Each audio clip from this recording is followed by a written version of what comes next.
जय गुरुदेव। और दोस्तों, मेरे चैनल सिद्ध सावर मंत्र में आपका एक बार फिर से हार्दिक स्वागत है। और देखिए, आज जो साधना है जो मैं आपको इस वीडियो के माध्यम से बता रहा हूँ, वो साधना एक महत्वपूर्ण साधना है और प्रत्येक गृहस्थ साधक के लिए ये महत्वपूर्ण ही है। क्योंकि गृहस्थ को क्या चाहिए? देखिए, गृहस्थ को एक कृपा प्राप्ति चाहिए, गृहस्थ को आर्थिक उन्नति चाहिए, समृद्धि चाहिए। हर प्रकार से उसका गृहस्थ जीवन सुचारू रूप से चलता रहे और किसी प्रकार की कोई भी उसके सामने ऐसी प्रॉब्लम ना खड़ी हो जिससे कि उसका गृहस्थ जीवन बर्बाद हो। तो देखिए, ये जो साधना है, ये साधना एक ऐसी ही साधना है और ये साधना गोपनीय और परम दुर्लभ साधना है। जो मैं आज तुम्हारे लिए प्रस्तुत कर रहा हूँ, ये साधना बहुत ही ज़्यादा गोपनीय भी है और बहुत ही ज़्यादा तीव्र भी है। क्योंकि देखिए, आर्थिक समृद्धि सबको चाहिए। अब आर्थिक समृद्धि कैसी? भैया, आप नौकरी करते हैं या फिर आप कहीं अपनी दुकान करते हैं या कोई आपका बिजनेस है, उसमें आपको निरंतर लॉस हो रहा है, उसमें घाटा आ रहा है, ठीक प्रकार से चल नहीं पा रहा है, या फिर आपका कोई भी बिजनेस है ही नहीं, आप दर दर की ठोकर खा रहे हो। आप सोच रहे हो कि भाई मेरा कोई काम धंधा बन जाए, लेकिन नहीं बन पा रहा है। तो ऐसी स्थिति में भी ये साधना एक महत्वपूर्ण साधना है और आपके लिए काफ़ी ज़्यादा उपयोगी भी साबित होगी ये। क्योंकि ये जो साधना है, इसमें भद्राक्षी को सिद्ध किया जाता है और सिद्ध होने पर क्या होता है कि जीवन भर आपकी एक सहयोगी बनी रहेगी, आर्थिक समृद्धि आपको प्रदान करेगी। अब बात आती है कि भाई भद्राक्षी क्या है। देखिए, भद्राक्षी आप इसको यक्षिणी भी बोल सकते हैं। एक ऐसी शक्ति का नाम है कि इसको आप यक्षिणी भी कह सकते हैं, इसको आप 10 महाविद्याओं में से भी एक भैरवी भी कह सकते हैं। क्योंकि कोई भी शक्ति है, वो शक्ति एक ही है, उसके रूप अनेक हैं। हर तरीके से, जैसे आप किसी भी तरीके से कोई दूसरे तरीके से साधना करते हो, तो वही शक्ति आपके सामने दूसरा रूप अपना प्रस्तुत करती है। तो इस साधना को भद्राक्षी साधना कहते हैं और इसमें भद्राक्षी को ही सिद्ध किया जाता है। जैसे आप योगिनी साधना करते हैं, अप्सरा साधना करते हैं, आर्थिक उन्नति के लिए ये सारी साधनाएं काफ़ी ज़्यादा उपयोगी हैं। इसी प्रकार से ये भद्राक्षी साधना भी उपयोगी है और कोई ज़्यादा विधि विधान की इसमें कोई आवश्यकता नहीं है। बहुत छोटा सा विधि विधान है इसका और आप एक दिन की ही इस साधना को कर सकते हैं। आप चाहें तो इस साधना को 11 दिन, 21 दिन, इस प्रकार से भी आप कर सकते हैं। वो तो आपके ऊपर डिपेंड करता है। लेकिन मैं जो साधना दे रहा हूँ वो एक ही दिन की साधना दे रहा हूँ। अब अगर करना है आपको, तो आप अगर 11 दिन करेंगे तो आपको और अधिक लाभ होगा। अगर आप 21 दिन करेंगे तो आपको उससे भी ज़्यादा लाभ होगा। अब ये जो साधना है, ये मैंने स्वयं सिद्ध की है, इसमें किसी प्रकार की कोई भी त्रुटि नहीं है। इसका जो प्रभाव है, बिल्कुल एकदम निश्चित और अचूक प्रभाव है इसका, ये अनुभव है। क्योंकि जो भद्राक्षी है वो जीवन भर साधक के साथ रहती है। फिर ऐसा नहीं है कि भाई वो आपके सामने प्रत्यक्ष होकर के रहेगी, लेकिन अप्रत्यक्ष रूप से आपकी सभी प्रकार से सहायता वो करती रहेगी। आपकी जो मनोकामना पूर्ति है उसमें सहायक होते हुए आपकी आर्थिक स्थिति या आर्थिक जो आपकी आवश्यकताएं हैं उनकी पूर्ति करती है और बदले में कुछ भी नहीं चाहती है। ये देखो कितनी बड़ी बात है कि इसके बदले में ये आपसे कुछ भी नहीं चाहती है। एक तरीके से आप समझिए कि एक जैसे प्रेमिका होती है, और वो प्रेमिका अगर आपसे प्रेम करती है तो वो सब कुछ आपके लिए समर्पण करती है और उसके बदले में उसे कुछ नहीं चाहिए। ये उसका वास्तविक प्रेम होता है। तो ये जो साधना है ये भी इसी प्रकार की साधना है। अब इस साधना में आप इसको यक्षिणी भी कह सकते हैं, इसको योगिनी भी कह सकते हैं, इसको आप कुछ भी कह सकते हैं, लेकिन है बहुत ज़्यादा महत्वपूर्ण। ठीक है, और दुर्लभ तो है ही है। इस साधना को करने के लिए आपको देखिए 2 चीज़ों की इसमें आवश्यकता होगी, 5 हकीक पत्थर और 1 मूंगे की माला। और ये जो सामग्री है ये सामग्री मंत्र सिद्ध प्राण प्रतिष्ठा युक्त होनी चाहिए। और अगर आपको ये साधना करनी है तो आप ऐसी सामग्री प्राप्त कर सकते हैं। व्हाट्सएप नंबर मैंने वीडियो में दिया हुआ है, वहाँ से आप मुझे व्हाट्सएप करके और ये सामग्री आप प्राप्त कर सकते हैं। सामग्री आपको मिल जाएगी और सामग्री आपको 100% ही मिलेगी। कोई भी व्यक्ति इसमें बिल्कुल भी संकोच ना करे। ठीक है, क्योंकि मैंने अक्सर देखा है कि कुछ व्यक्ति थोड़ा संकोच करते हैं सामग्री के लिए, और कुछ तो ये कहते हैं जी सामग्री की आवश्यकता क्या है। तो भाई सीधी सी बात है, आप कोई भी कार्य करते हैं या कोई भी पेच अगर खोलते हैं, मैं आपसे एक छोटी सी चीज़ कहता हूँ कि आपके साइकिल में कोई पेच लगा हुआ है, क्या आप उसको बिना पेचकस या फिर स्क्रू ड्राइव के खोल सकते हैं, या चाबी के? बिना चाबी के आप उसको खोल सकते हैं? चाबी चाहिए। तो इसी प्रकार से आपको ये जो सामग्री होती है ये सामग्री चाहिए। तो आप इसमें अपनी बुद्धि ना चलाएं, और जैसी मैंने साधना बताई है सेम उसी प्रकार से आपको साधना करनी है। उसमें बिल्कुल भी फेरबदल आपको नहीं करना है, और ना ही मुझसे पूछना है कि जी हम इसमें ऐसा कर सकते हैं, क्योंकि जो मैंने साधना बताई है प्रॉपर तरीके से बताई है, तो इसलिए इसमें कोई भी फेरबदल आपको बिल्कुल भी नहीं करना है। अब जब यह सामग्री आप प्राप्त कर लेंगे, इसके बाद आपको साधना कौन से दिन से शुरू करनी है? देखिए, इस साधना को किसी भी महीने की जो त्रयोदशी आती है, त्रयोदशी के दिन से आप इस साधना को कर सकते हैं। ठीक है, और मैं तो ये कहूँगा कि आप इसको नवरात्रि में भी कर सकते हैं, आप इसको दीपावली में भी कर सकते हैं, और मैं तो खैर एक दिन की बता रहा हूँ, लेकिन आप इसको कम से कम 5 दिन या फिर 11 दिन या फिर 21 दिन करें। और मेरे विचार से अगर आप 21 दिन कर लें तो बहुत अच्छी बात है। अब दूसरी बात इसमें यह आती है कि जी सामग्री हमने एक बार यूज कर ली, ठीक है, तो ऐसा नहीं है कि आप सामग्री को दोबारा यूज नहीं कर सकते हैं। आप चाहें तो उसको कितनी बार भी आप यूज कर सकते हैं, लेकिन एक सामग्री से केवल एक ही साधक साधना कर सकता है। ऐसा नहीं है कि साधना की सामग्री एक ले ली और आज एक साधक ने कर ली, परसों दूसरे ने कर ली, तो ये सही नहीं है, ना ही इसका कोई आपको प्रभाव मिलेगा। ठीक है, अब इस साधना को या तो त्रयोदशी के दिन से या नवरात्रि के दिन से, दीपावली में भी आप इस साधना को कर सकते हैं, होली में भी आप इस साधना को कर सकते हैं, या फिर जो कोई भी ऐसा शुभ दिन आए आप उस दिन से इस साधना को कर सकते हैं। और इस साधना को सुबह के टाइम यानी प्रातः काल ही आप इस साधना को करें तो सही रहेगा।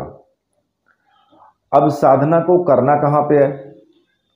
तो देखिए, जो आप सुबह के टाइम स्नान आदि करके बिल्कुल निवृत्त हो जाएं और स्वच्छ वस्त्र धारण कर लें। वस्त्र आप कैसे भी धारण करें, कोई प्रॉब्लम नहीं है, लेकिन होने चाहिए स्वच्छ। अपने पूजा घर में भी कर सकते हो आप इस साधना को, और आप चाहो तो इसको किसी एकांत रूम में भी कर सकते हो। कहीं बाहर जाने की आवश्यकता नहीं है, अपने घर में ही आपको करना है। ठीक है, एक चौकी ले लें और चौकी पर आप किसी भी रंग का वस्त्र बिछा लें। ठीक है, आपका जो मुख है वो उत्तर या पूरब की तरफ होगा। ठीक है, आसन किसी भी रंग का ले लें, काले रंग का ना हो, बाकी आप लाल पीला सफेद कैसा भी आसन आप ले सकते हैं। इसमें जो दीपक जलेगा, घी का दीपक जलाएं, अगरबत्ती धूप बत्ती जो भी आपके पास है वो आप जलाएं। कुछ पुष्प ले लें और कुमकुम ले लें। कुमकुम पानी में घोल करके और उसका पेस्ट बना लें और एक प्लेट या थाली आपको ले लेनी है। ठीक है, वो ज़रूरी है। अब इसमें आपको क्या करना होगा कि सुबह के टाइम आप जब साधना शुरू करें, मतलब कि आप मान लिया 4 बजे करें, 5 बजे करें, 6 बजे करें, 7 बजे करें, जब आप शुरुआत करेंगे तो प्रतिदिन आपको उसी टाइम पर साधना शुरू करनी है। आगे पीछे ज़्यादा समय आपको नहीं लगाना है कि भाई पता लगा कि कल तो 6 बजे साधना शुरू करी, आज 7 बजे कर रहे हैं, यानी 1 घंटे का वेट तो इस प्रकार से नहीं करना। एक नियम होना चाहिए साधना करने का। अब जब आप इतना कार्य कर लेंगे, दीपक वगैरह सब कुछ आप जला लेंगे, तो सामने आपको क्या रखना है? सामने आपको अपने गुरु की तस्वीर रखनी है और भगवान शिव की तस्वीर रखनी है, साथ में ही माता की कोई भी तस्वीर आप रख सकते हैं।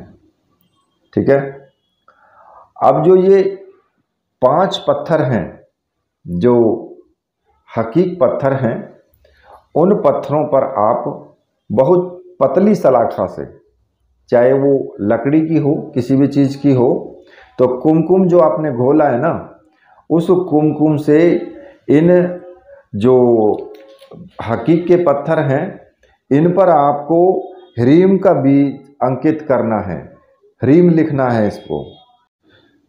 और उसके बाद में जो आपने प्लेट ली है या जो भी थाली है आपके पास, वो चाहे तांबे की हो, चाहे स्टील की हो, किसी भी उसकी हो, उसमें आपको क्या करना है, मैं आपको एक यंत्र दे रहा हूँ और उस यंत्र को मैं वीडियो में ही उसका फ़ोटो आपको दूंगा। ठीक है, उस यंत्र को आपको बनाना है कुमकुम से, अपनी उंगली से ही बना लें। ठीक है, किसी भी उंगली से बनाएं, कोई दिक्कत नहीं है। ऐसा नहीं कि अनामिका, कनिष्ठिका या तर्जनी, कोई सी भी उंगली से आप उसको बना सकते हैं। यंत्र मैं वीडियो में ही दे रहा हूँ। ठीक है, और उसी यंत्र को आपको उसी प्रकार से उसमें लिखना है। और जब आप यंत्र बना लेंगे तो वो जो 5 हकीक पत्थर हैं, आप उन 5 हकीक पत्थर को उस यंत्र के मध्य में रख दें, बीच में। ठीक है, और जो जब आप इतना कार्य कर चुके होंगे, उसके पहले ही आपको अब क्या करना होगा साधना के लिए कि आप अपने गुरु का पूजन करेंगे। सबसे पहले जो भी आपके गुरु हैं, चाहे आपके गुरु डॉक्टर नारायण दत्त श्रीमाली जी हैं, या फिर आपने भगवान शिव को गुरु माना है, या फिर किसी और को आप गुरु मानते हैं जिन्होंने आपको गुरु मंत्र दिया है। भगवान शिव को गुरु मान करके भी ये साधना की जा सकती है। आप मानसिक रूप से भगवान शिव को गुरु मान लें और ओम नमः शिवाय मंत्र का जाप करेंगे तो आप इस साधना को कर सकते हैं। अब गुरु जी का आपको पूजन करना है। सामने तस्वीर होगी, तस्वीर पर आपको कुमकुम से टीका लगाना है और गुरु जी को धूप दीप दिखाना है, पुष्प चढ़ाना है। चावल हैं तो आप चावल भी चढ़ा सकते हैं और गुरुदेव से हाथ जोड़ करके प्रार्थना करेंगे कि गुरुदेव, मैं ये साधना करने जा रहा हूँ, इस साधना में मुझे पूर्ण रूप से सफलता मिले। आप मुझे आशीर्वाद दीजिए और आज्ञा प्रदान कीजिए, और मन ही मन आज्ञा लेकर के आगे बढ़ें। फिर अब मंत्र जाप, आपको गुरु मंत्र जाप जरूर करना है, चाहे आप एक माला का ही करें।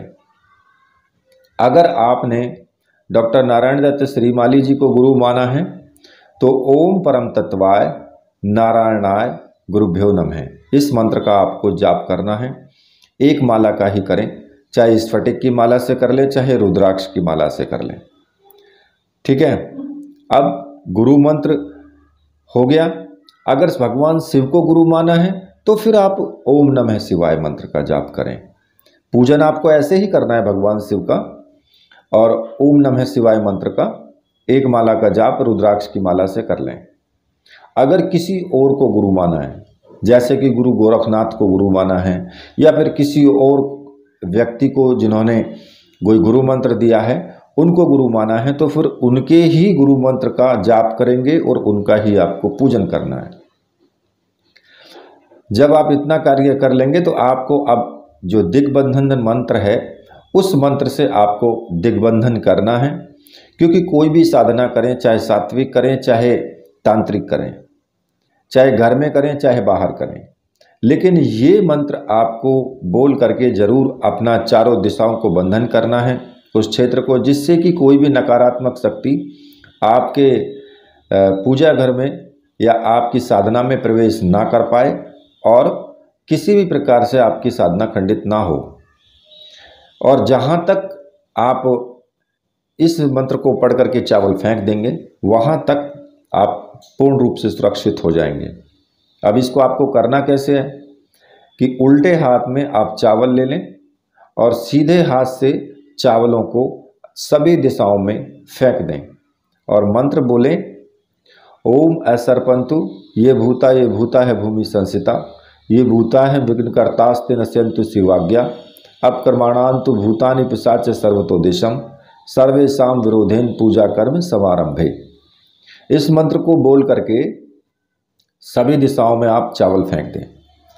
ठीक है, जहाँ तक चावल आपके चले जाएंगे वहाँ तक ना तो आपकी साधना में कोई सर्प आ सकता है, ना बिच्छू आ सकता है, ना किसी भी प्रकार का कोई जीव नहीं आ सकता, किसी भी प्रकार का कोई नकारात्मक शक्ति भी प्रवेश नहीं कर पाएगी, भूत प्रेत वगैरह कोई भी नहीं आ पाएगा। सब वहाँ से अलग ही रहेंगे, अगर होंगे भी तो अलग रहेंगे, वहाँ कोई नहीं आएगा।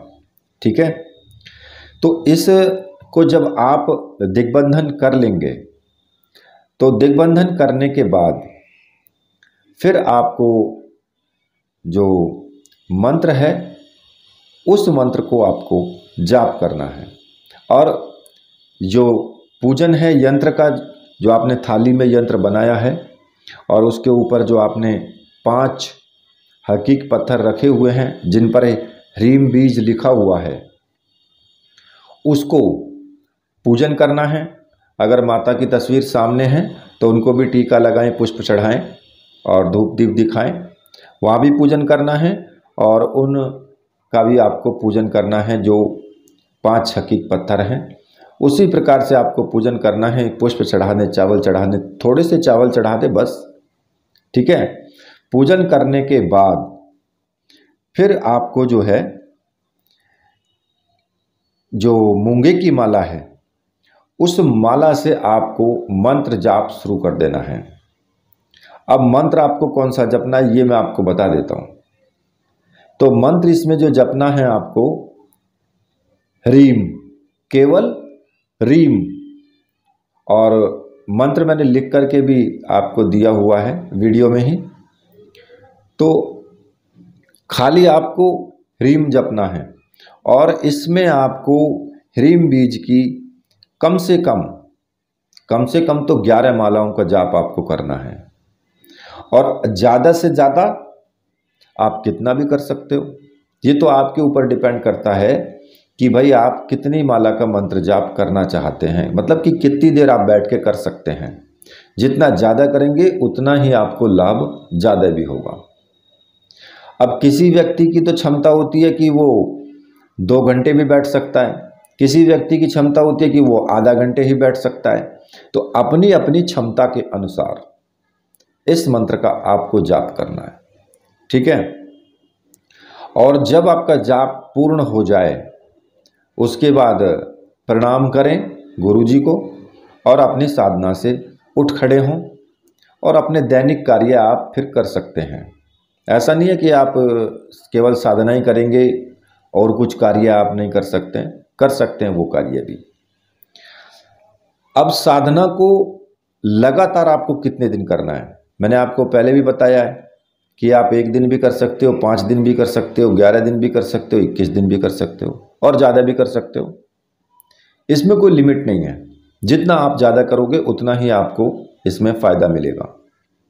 अब वो आपकी इच्छा के ऊपर बात है कि भाई आप कितने दिन कर सकते हो, ठीक है। लेकिन जितने भी दिन करोगे उतने दिन आपको ब्रह्मचर्य व्रत का पालन करना है। पूर्ण रूप से जो भी यम नियम के सिद्धांत हैं उनका भी आपको पालन करना है। भाई किसी का बुरा नहीं करना है, किसी को गलत नहीं बोलना है, किसी के साथ दुर्व्यवहार नहीं करना है, धोखा नहीं देना है, किसी को झूठ नहीं बोलना है ज़्यादा। हालांकि देखिए बोलते तो सभी हैं थोड़ा बहुत, लेकिन फिर भी कंट्रोल करके रखें। और ब्रह्मचर्य तो आप मन से और तन से दोनों चीज़ों से आपको करना है। कई बार लोग क्या बोलते हैं कि जी ठीक है, वैसे तो तन से तो ब्रह्मचर्य है लेकिन मन से नहीं है, मन में विकार पैदा हो जाता है और फिर कहते हैं जी मुझे तो रात को स्वप्न दोष हो गया। तो भाई होता अक्सर उसी स्थिति में स्वप्न दोष है जब आपका मन जो है, आप मन से ब्रह्मचर्य व्रत का ठीक प्रकार से पालन नहीं कर पाते हैं, तभी ये रात्रि में आपको स्वप्न दोष होता है। क्योंकि शक्ति है वो आपके साथ रहती है, वो समझती है, वो देखती है आपको कि आप कहाँ गलती कर रहे हो और उस गलती का वो फ़ायदा उठाती है फिर। क्योंकि कोई भी शक्ति किसी के अंडर में नहीं होना चाहती है, वो अपना बचाव का रास्ता ढूंढती है। आपने गलती की तो समझिए कि आपकी साधना को वो खंडित कराएगी, ठीक है। तो इसलिए सावधानी के साथ करें, गुरु पर विश्वास रखें, पूर्ण रूप से विश्वास करके चलेंगे तो साधना में अनुभव भी होंगे और साधना सिद्ध भी होगी। अगर 1% भी आपका विश्वास डगमगाया तो फिर आपको अनुभव नहीं होंगे, ठीक है। अब जब आप इस साधना को पूर्ण रूप से कर चुके होंगे तो फिर आपको क्या करना है कि जो 5 हकीक पत्थर हैं वो किसी भी लाल रंग के कपड़े में आप बांध लें। लाल रंग का कपड़ा छोटा सा ले लें और उसमें बांध करके उसको पोटली से बना लें और अपने घर में उसको कहीं पर भी रख दें। जहाँ पर भी रखें वो जगह जो है शुद्ध होनी चाहिए। आप अपने बक्से में भी रख सकते हो, आप अपने पूजा घर में भी रख सकते हो, या आप अपने संदूक वगैरह में या फिर जो गल्ला होता है उसमें भी रख सकते हो आप इसको। क्योंकि अगर आप, मेरे विचार से अगर आप पूजा घर में ही पोटली बांध करके रख देते हैं तो आप निरंतर उसमें पूजा करते हैं और जैसे जैसे आप उसमें पूजा करते हैं तो जितनी भी सामग्री उसमें रखी होती है वो प्राण प्रतिष्ठित और चैतन्य होती जाती है और भी ज़्यादा होती जाएगी। तो फ़ायदा वहाँ पर भी रहेगा, काफ़ी ज़्यादा वहाँ पर आपको फ़ायदा मिलेगा। और अगर आप इस प्रकार से ये प्रयोग करते हैं तो आपके जीवन में जो न्यूनताएं आ रखी हैं वो भी खत्म होती हैं और आर्थिक दृष्टि से समृद्धि और पूर्णता आपको प्राप्त जरूर होती है, ठीक है। ये जो प्रयोग मैंने आपको बताया है ये एक आधिकारिक प्रयोग है और इसका जो लाभ है आपको जीवन भर मिलता रहेगा और उठाना भी चाहिए। दरिद्रता मिटाने के लिए या आर्थिक संपन्नता को प्राप्त करने के लिए ये जो प्रयोग है ये एक अचूक प्रयोग है। अचूक का मतलब जो उसमें चूक की कोई गुंजाइश ही नहीं है। आपको 100% सफलता मिलनी ही मिलनी है, सुख समृद्धि आपको मिलनी ही है। अब आप सोचे कि जी आज साधना करी कल से ही शुरू हो जाए समृद्धि मिलनी, तो ऐसा नहीं होता है, उसमें टाइम लगता है। धीरे धीरे आप देखेंगे कि आने वाला जो वक्त होगा वो आपका बहुत अच्छा होगा, ठीक है। इसी के साथ अब मैं वीडियो को यहीं पर समाप्त करता हूँ। तो मेरे साथ बोलिए बोलिए वीर बजरंगबली हनुमान जी महाराज की जय, बोलिए मेरे परमहंस गुरुदेव की जय।